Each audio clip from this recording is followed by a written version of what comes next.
That Valentine's Day years ago. I left Ethan standing alone on the bustling street and walked away without looking back. When we met again after all this time, Ethan had become one of the most powerful men in the city. At the charity auction, he was buying a necklace for his girlfriend, planning to settle down soon. "Ethan?" someone from his entourage joked. The man leaned back in his velvet chair, swirling his whiskey. "Just casual fun. Doesn't mean anything." His careless smile froze when our eyes met across the crowded hall. Under hundreds of curious gazes, Ethan rose from his seat with predatory grace. My mind went blank as his shadow fell over me. "Long time no," the words died when his hand closed around my throat, slamming me against cold marble. "You dare show your face here?" His breath warmed my ear as the crowd discreetly looked away. "Did I not promise to kill you if you ever came back?" The overactive AC made my wine-chilled stomach cramp worse. From my hiding spot behind the auction podium, I watched society's elite cluster around Ethan like planets orbiting a sun. Even after all these years, Ethan remained the undisputed king of this glittering world, untouchable, unreachable. My fingers trembled against the jade hairpin I'd designed. This was my homecoming exhibition. The first time my jewelry collection appeared under my professional name, Ray. The emerald brooch in the display case suddenly felt heavy with memories. "Ms. Lin?" The host's voice startled me. "Would you introduce your piece?" A spotlight pinned me center stage. I avoided looking at the VIP section as I grasped the microphone. "Good evening. I'm Ray." My rehearsed speech dissolved into white noise. Maybe he'd already left. Maybe he hadn't recognized me beneath the stage makeup and tailored cheapao. The emergency exit's green glow beckoned like sanctuary. I'd almost reached it when a familiar citrus and bergamot scent stopped me cold. A glowing cigarette tip flared in the dark, illuminating the gold watch on Ethan's wrist as he stepped into the dim light. His thumb found the racing pulse beneath my jaw before I could scream. The momentum slammed my back against the wall.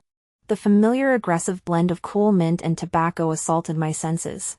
Ethan's icy voice cut through the air. "You dare show your face here again? Did I not warn you I'd end you if you ever came back?" I lifted my gaze to meet those once familiar eyes.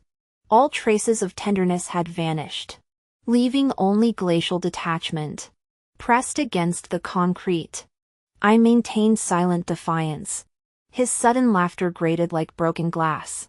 "Cat got your tongue?" The hand gripping my jaw whitened at the knuckles. When he spoke again, his tone turned lethally soft. "Ray, you've got nerve repeating that?" Stiletto heels clicked rhythmically down the stairwell. "Ethan? Are you there?" Vicky called out tentatively. The auctions concluded. His eyelids lowered fractionally, banked fury dissolving into perfect composure. The pressure on my throat vanished as he produced a monogrammed handkerchief, wiping his hands with fastidious disgust. "Wait outside. It's drafty." The footsteps paused. "Of course," came the dulcet reply. "Don't be long." Slumping against chilled concrete, I yanked at my collar.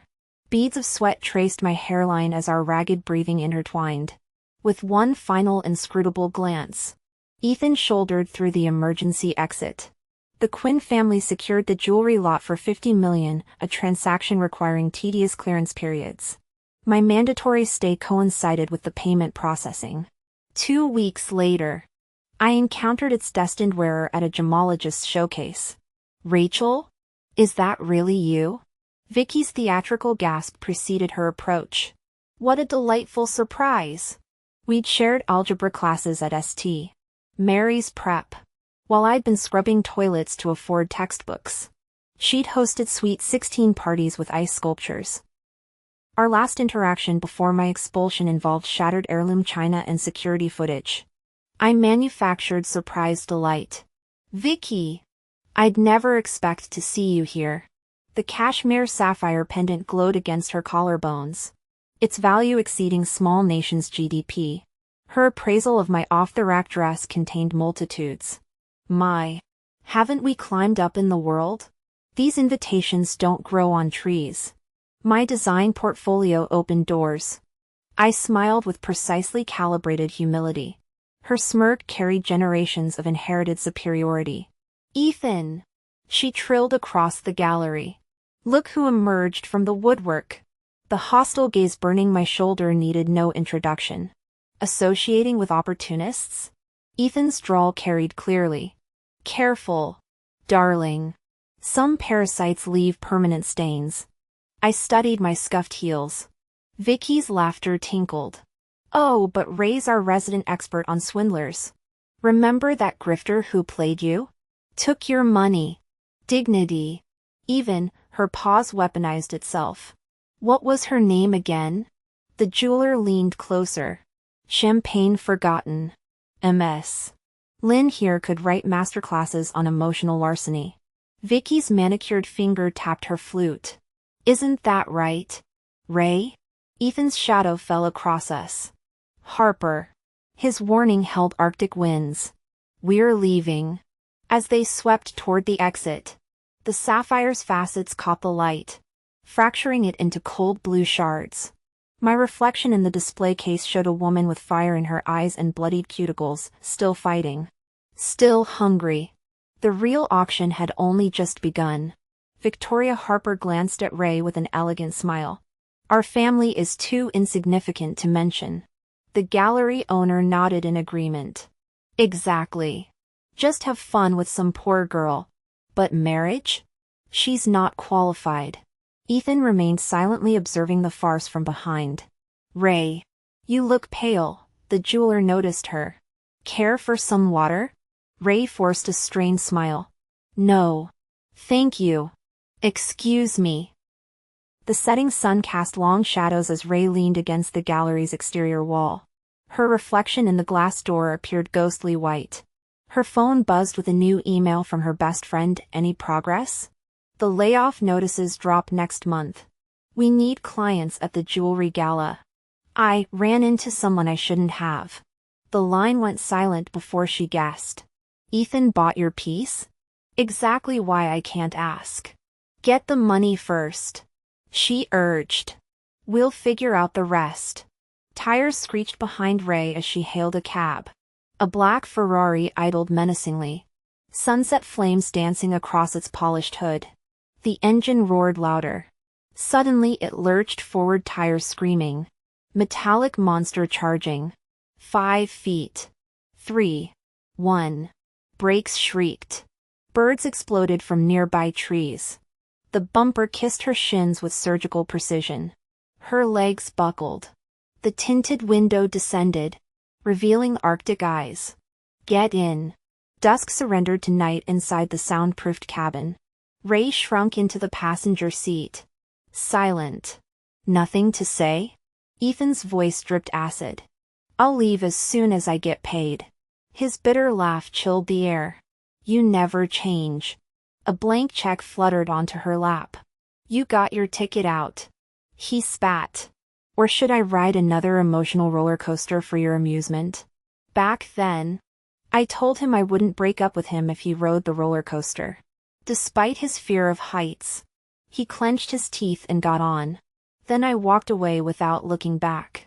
Over the years, Ethan had been aggressively expanding his business empire overseas with ruthless tactics, seemingly determined to dig me out even if it meant overturning every stone. Later, he suddenly stopped. A woman appeared by his side. Ethan protected her fiercely, scrubbing all photos and rumors clean. To this day, nobody knew her identity. Until I saw Victoria. Then I understood. That person was Victoria. I pressed my lips together. Ethan, you've misunderstood. I only want the payment I'm owed from the auction. Is there any difference? He tapped the steering wheel with his index finger. Sign the voluntary withdrawal agreement. And I'll double the amount. You can leave tomorrow. His meaning became clear. He probably feared Victoria might misunderstand and wanted me gone immediately. The double payment would satisfy my obligations. Thank you. I booked a flight back to Europe for the next day and returned to my hotel to pack. The TV played gossip about Ethan. For the first time, Victoria's identity was revealed. The media praised them as a match made in heaven. My best friend called. That necklace was designed for your own wedding. Just giving up like this? Ethan clearly adores her. It's just a necklace. Anyone can wear it. I lifted my head from the suitcase and exhaled softly. Consider it my blessing for their lifelong happiness. I have other designs. I'll contact different clients. She heard the strain in my voice but couldn't offer comfort. When I first arrived in Europe, destitute, that necklace design opened my mentor's door. Years later, this sentimental piece returned home in such form, closure for my past. Ray, she hesitated. For people in their social circle, never getting entangled might be a blessing. You've fought hard enough. You know how this world works. Don't worry. I kept folding clothes, forcing cheerfulness. Youthful idealism fades. Being realistic helps survival. Knox interrupted. Who's here this late? She asked. Room service. I stood and opened the door. Ethan stood there. Faint alcohol scent clinging to him.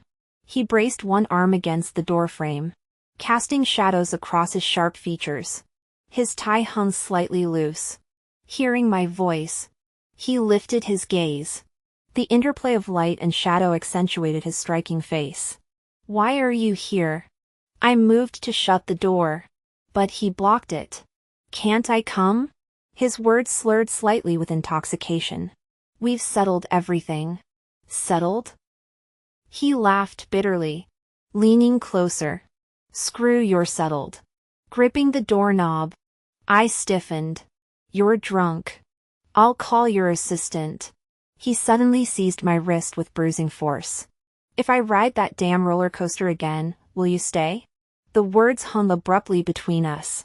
I froze in place. The heat from his palm scorched through my skin. When I tried pulling my wrist free, he held firm. We're not children anymore. Ethan. I whispered. Unaware, my voice trembled until the words left my lips.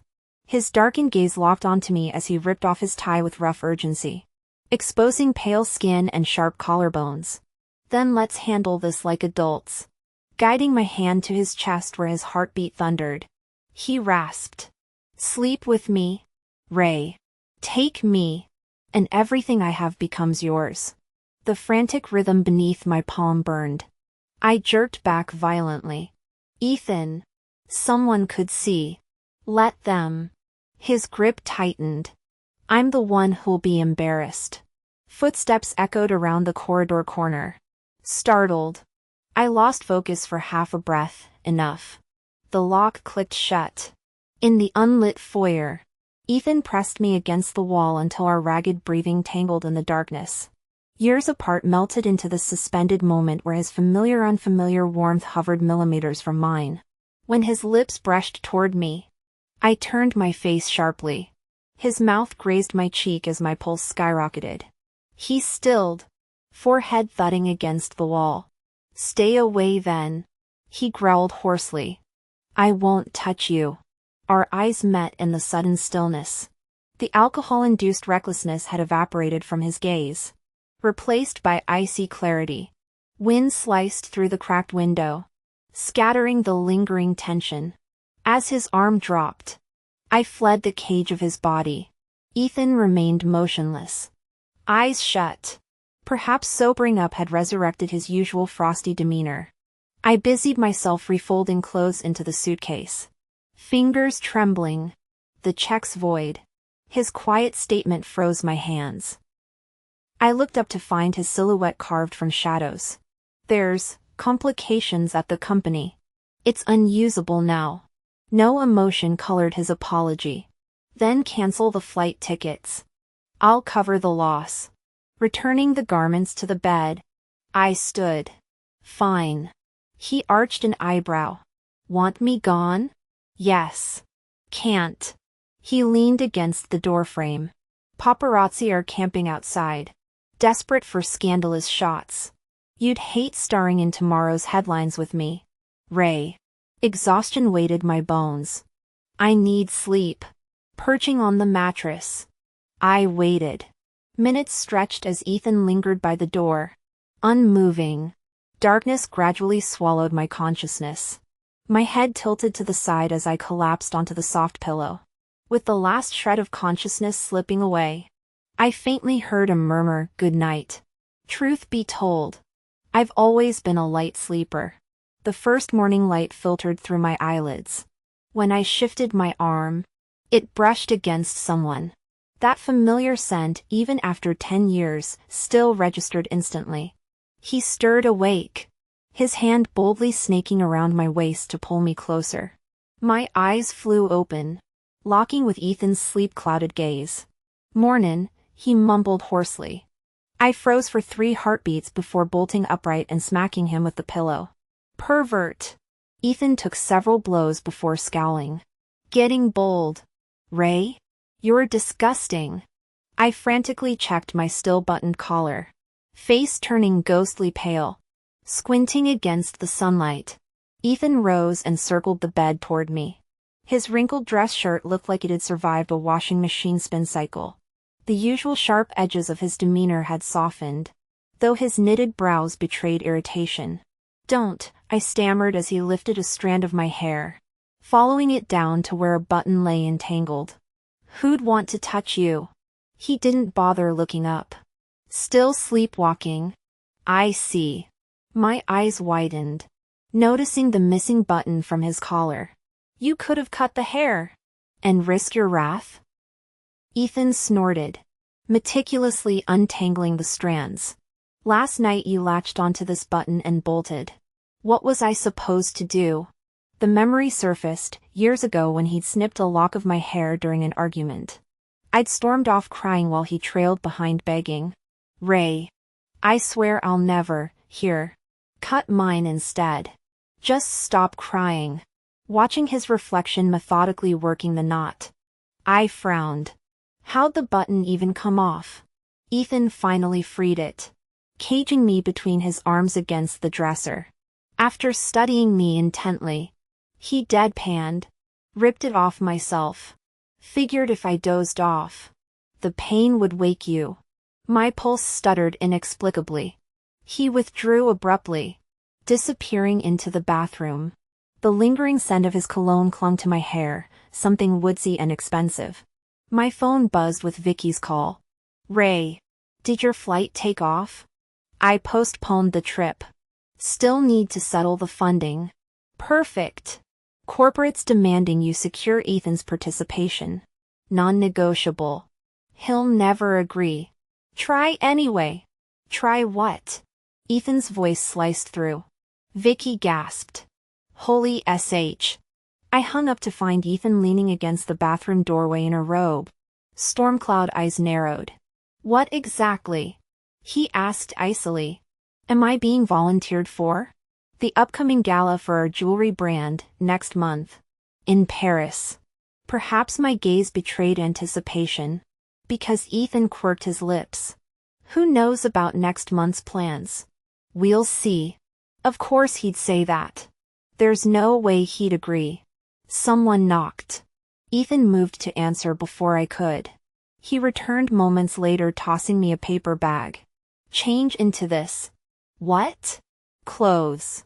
He stood before the mirror adjusting his tie.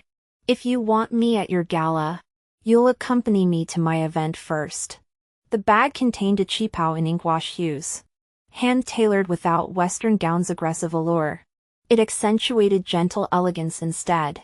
Ethan leaned against the wall, fastening his wristwatch, obsidian eyes tracking my bare back in the mirror. Our reflections showed perfect height alignment, him in understated black brioni, me in flowing silk. The contrast created harmonious east-west aesthetics. I bit my lip. "Any coat?" The cheapao clung too intimately beneath his smoldering gaze. "No." His glance lingered at my waistline. "It's perfect." My stomach dropped when we arrived at the Quinn family estate. That familiar villa still loomed unchanged after a decade. I'd secretly returned here multiple times, each visit layering fresh trauma over old scars. Ethan held the car door open, You haven't met my brother or stepmother. Sweat slicked my palms. Why bring me here? He extended his arm through the twilight. Uncharacteristic softness in his eyes. Nervous about meeting family? Mistaking my terror for jitters. He clasped my hand.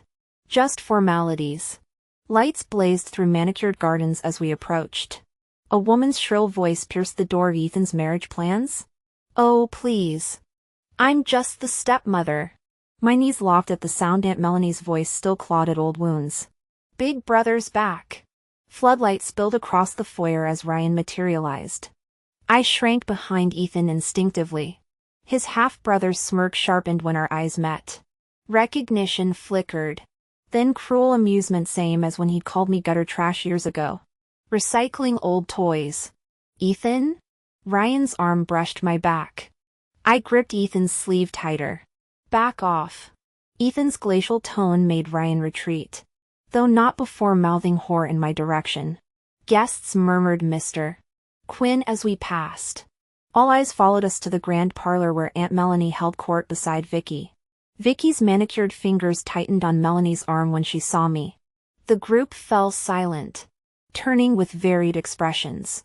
Aunt Melanie mirrored Ryan's arched brow, feigning ignorance. Who's this? Several women her age chimed in. Ethan. Vicky's right here. What's this nonsense bringing some random woman? Ethan's hand rested against the small of Ray's back. Changed my mind. His calm reply drew Aunt Melanie's disapproval. Aren't you being reckless at your age? Do you even know her background? The loaded question hung heavy. Ray knew Aunt Melanie's circle had already dissected her past while Ethan remained oblivious. Get yourself some appetizers. Ethan murmured, lips grazing Ray's ear. I'll find you later. Under Aunt Melanie's withering stare, Ray hurried toward the deserted dessert table near the kitchen. A hand yanked Ray into the pantry, the door slamming shut. Ryan's rancid whiskey breath hit her first. Back to whoring around my brother. Ray? His laugh curdled her blood as he pinned her against the cold tiles. Remember how broken you looked last time? Ray thrashed against his tobacco-stained grip. Let go. Look at you prettier when terrified. His teeth grazed her jaw. The whole gang's here tonight. Wanna relive old times? This is assault. He smashed her head against the concrete. Just like in that high school bathroom. Trailer trash lecturing me on law? His fingers twisted through her hair. Vicky still has those naked Polaroids. Should we refresh everyone's memory? Memories erupted, teenage screams muffled by flushing toilets. Camera flashes immortalizing her shame. I'll kill you! She shrieked. Ryan's eyes dilated with perverse thrill. Bet your life savings on that? His belt clinked open. Once Ethan learns you're some gold digger his mom hired. Tears blurred the pantry shelves as his zipper hissed. Summer cicadas buzzed in her memory. Their song drowned long ago by cruel laughter and tearing fabric. Returning the money won't erase this. Aunt Melanie had blown cigar smoke in her face that fateful afternoon. Think Ethan would choose some hired flirt? Vicky's posse had ambushed her within hours. Smile for the camera. Rent a slut. Their manicured nails became claws. Her biology textbook pages floated in the toilet water as Ryan smeared chocolate frosting across her tear-streaked face. Call the cops? He'd giggled during that first violation. I just messed up your makeup. What'll you report? The pantry reeked of rosemary and despair. Ryan's knuckles whitened on her throat. Ray stopped breathing, ready to embrace darkness. Suddenly, the door flew open. Outside the kitchen, the clamor of the party continued. Ryan was drunk, his hands already yanking Ray's cheongsam up to her waist. He'd pinned her wrists behind her back, her screams swallowed by the festive noise. Get off me, Ray sobbed, biting down hard on his shoulder until he howled and released her. Ray lunged for the door. His fingers tangled in her hair, dragging her backward. White sparks exploded behind her eyes as her scalp burned. A primal voice roared through her veins. Hate? What had she done to deserve this endless torment? Why did some people crawl from the womb as monsters? Her fingers closed around a wine bottle on the counter. You worthless slut. Ryan slurred. Who'd care if I? The bottle shattered across his skull with crystalline finality. Sudden silence. The thud of his body hitting tile echoed louder than the vanished party sounds. Dark liquid dripped from the broken bottle neck onto Persian wool. Barefoot. Ray stepped over crimson puddles, wine or blood. Shards glittered in her calf. Scarlet trails weaving down to the floor. The crowd parted like shocked theatergoers. Someone spotted Ryan's body and shrieked murderer. Chaos erupted. Elbows jabbed Ray aside as Aunt Melanie tore through the crowd. Screaming, call 911. My baby, my Ryan can't. The blood spreading beneath Ryan's head mirrored the numbness in Ray's chest. Strobe lights from the DJ booth pulsed like police cruisers already. Her hollow gaze found Ethan across the room, standing with Vicky. The yellow contract in his hands bore Ray's and Aunt Melanie's signatures at the bottom right. Their scheme played out perfectly: make Ethan fall for Ray. Get him discredited before Quinn family shareholders. Strip his inheritance. Even when real feelings tangled the plan, this damning paper would forever choke any explanation. Is this your signature? Ethan's voice could have frostbitten the champagne. Yes. Ray pushed sweat-drenched hair from her face. I'm sorry. His laugh tasted like broken glass. You picked quite the punchline. He pulled out his phone. Dialed with glacial precision. 911? I need to call the police. Standing in the corner. My soaked clothes chilled me to the bone under the air conditioning. Aunt Melanie was screaming her lungs out. Threatening to make me pay. I endured everyone's stares in silence. Vicky chimed in maliciously, I told you take the money and crawl back to your hole. Don't you dare act up around me. Aunt Melanie grabbed a lamp and hurled it at me. Ethan suddenly raised his arm to block it. Then froze as if surprised by his own action. His face darkened as he dragged me by the arm into an empty room. The door slammed shut. Ethan loosened his tie with sharp movements. His voice icy. Explain yourself. He'd never been patient with explanations. Rarely showed anger. My lips trembled as I whispered. It's exactly what you saw. He barked a humorless laugh. What exactly did I see? That you've been lying from the start? Years ago, my father's hospital bills cost $60,000 daily. Aunt Melanie offered me a job, stay by your side. Keep Dad alive. So our entire relationship was fake? Ethan's expression turned murderous. I swallowed the lump in my throat. Yes. Back then, Dad's construction accident left me juggling school bullying, 3 part-time jobs, and debt collectors lining up outside our home. Ethan's presence helped me survive those dark days. But the truth remained. I deceived him. Ethan, I did care for you. My voice broke. When I realized it might cost you the family inheritance, I walked away. Enough. His eyes held bone-deep weariness. Ray. Enough. The ache in my chest intensified. I'd fled like a coward years ago, foolishly thinking time could erase this reckoning. Yet here we stood. You're not wrong. I was blind. Ethan turned and left. The police took me in. Ryan survived, screaming from his hospital bed about sending me to prison. Fortunately, my voice recorder had captured his assault attempt. I submitted the evidence and hired counsel. When my lawyer arrived, an elegant young man accompanied him. Miss Lynn. I'm Ollie. He nodded at the other attorney. I suggest you entrust this case to me. My experience surpasses most. What does Ethan want? Exhaustion weighed my words. I returned Aunt Melanie's money. If he wants compensation for the deception, you misunderstand. Ollie sat gracefully. Mr. Quinn's first call demanded I protect someone at all costs. He flipped through files with an amused smile. I'd prepared to defend a murderer. But self-defense claims look solid here. Don't worry. I stared at my hands. If he didn't trust me, why help? Beyond my purview. Ollie adjusted his glasses. You're free on bail. Drizzle greeted me outside. Pedestrians hurried through the autumn chill. A giant screen flashed news footage nearby, Ethan giving a press conference. His expression unreadable. Mr. Quinn, rumors suggest you might be announcing an engagement with the Harper Group soon. Is this accurate? Ethan's cold eyes fixed on the camera as he replied. Correct. I averted my gaze and thanked the man. Attorney Ollie. Thank you. Perhaps you should thank yourself. He looked down at me with an amused smile. Let's just say it was well thrown. Noticing my attention remained fixed on the massive screen, he followed my line of sight. Do you have any message for Ethan? I asked.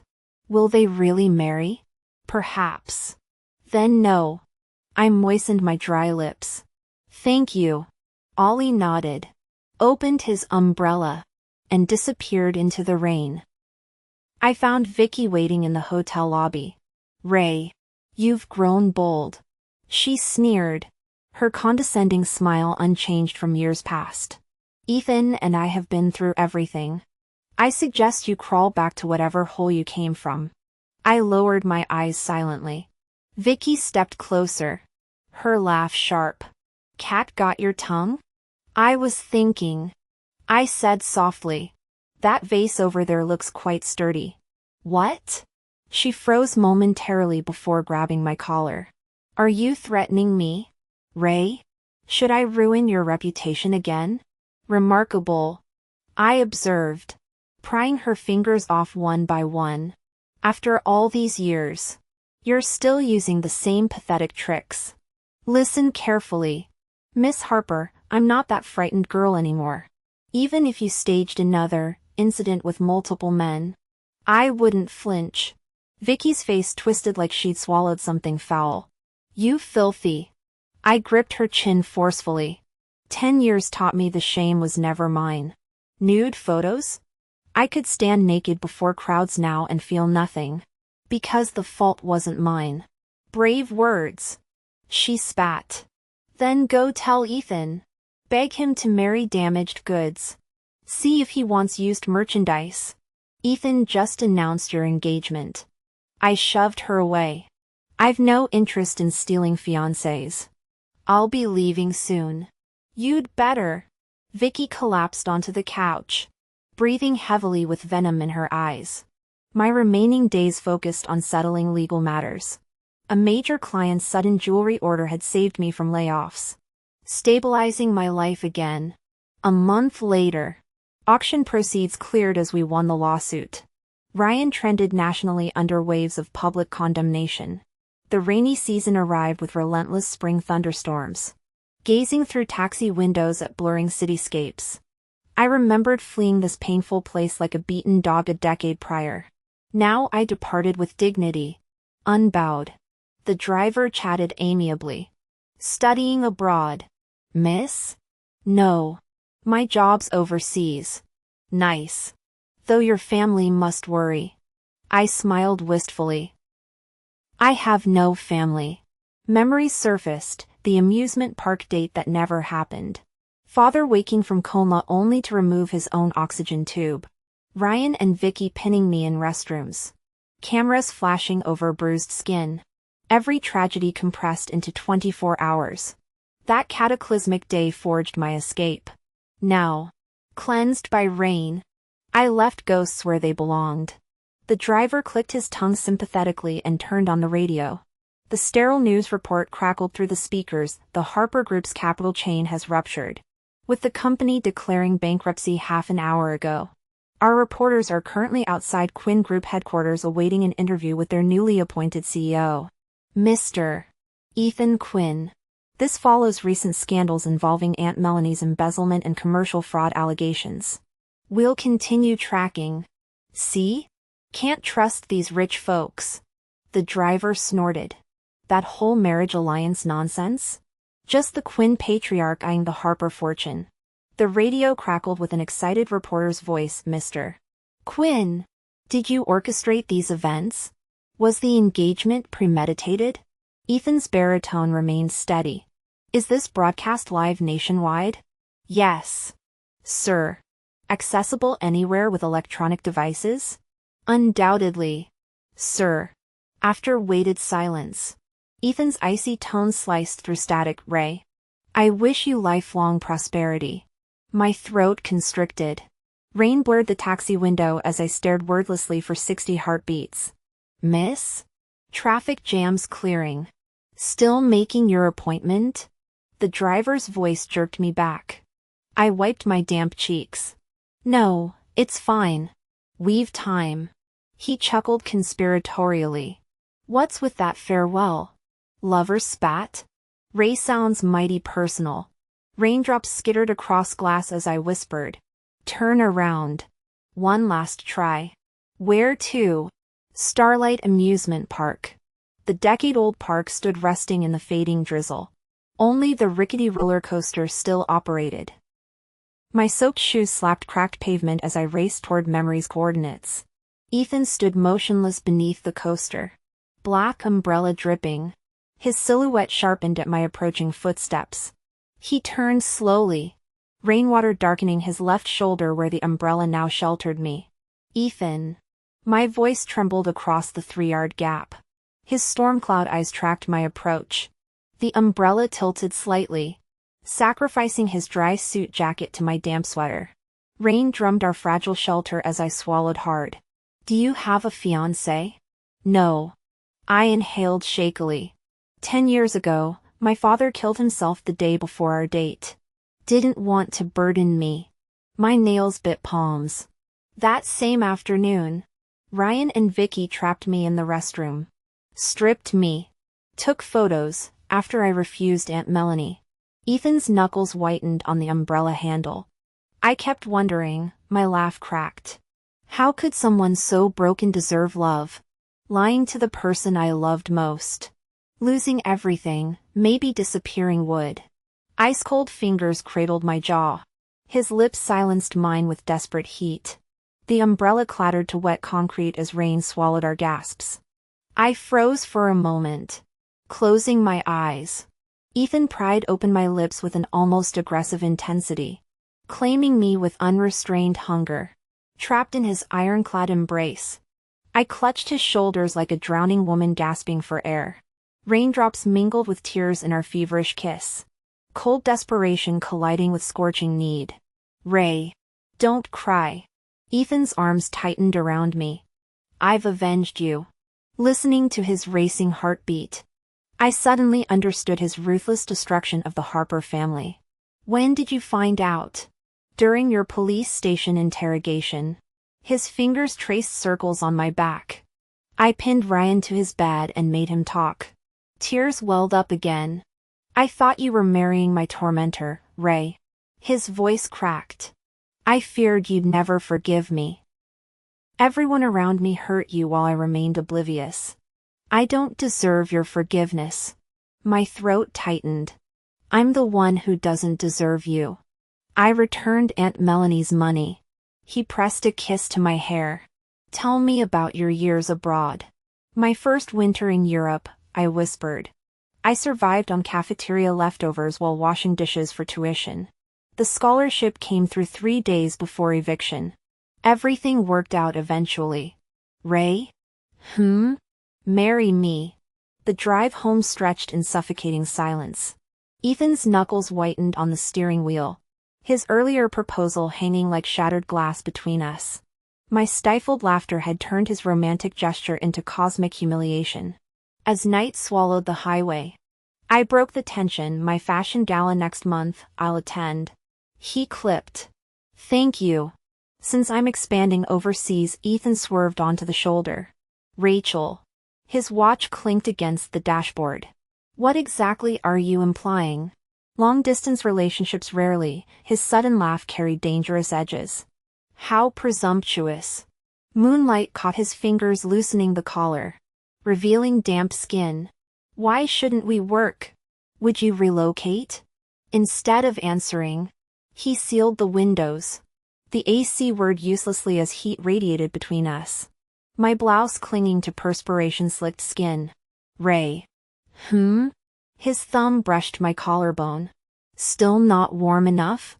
I felt entranced. My gaze locked on Ethan's striking features. For a fleeting moment, the thought crossed my mind, was Ethan trying to seduce me? The notion vanished as quickly as it came. The Quinn heir with his notorious temper would never make the first move. Defiantly, I fisted his dress shirt and closed the distance between us. Click. The seat adjustment mechanism whirred as Ethan effortlessly hauled me from the passenger seat onto his lap. Hold tight. His velvet baritone buzzed against my ear, sending electric currents cascading down my spine. Ethan, my voice trembled as his mouth captured my parted lips. Ray. He murmured between kisses. I've wanted this for years. Raindrops drummed against the windshield in syncopated rhythms, their tempo matching the slide of fabric as my blouse pulled at my waist. Ethan, it's too hot, I gasped. Can we? Patience. He soothed, trailing kisses along my collarbone. Wouldn't want you catching cold. The Ethan who'd shyly held my hand a decade ago now mapped my body with devastating precision, reducing me to breathless pleas. Ray. He growled against my damp skin. What were you saying about our future earlier? Long distance, I managed between fractured breaths. We'd have to. His laughter vibrated against my throat. I'll cross oceans for you. Dawn found me jolting awake to Vicky's call. When are you flying back? HR just shortlisted you for creative director. I shot upright, tangled hair falling across my shoulders. I'm leaving now. The rustle of sheets revealed Ethan sprawled beside me, morning light gilding his bare torso. Running off again? His sleep-roughened voice held playful accusation.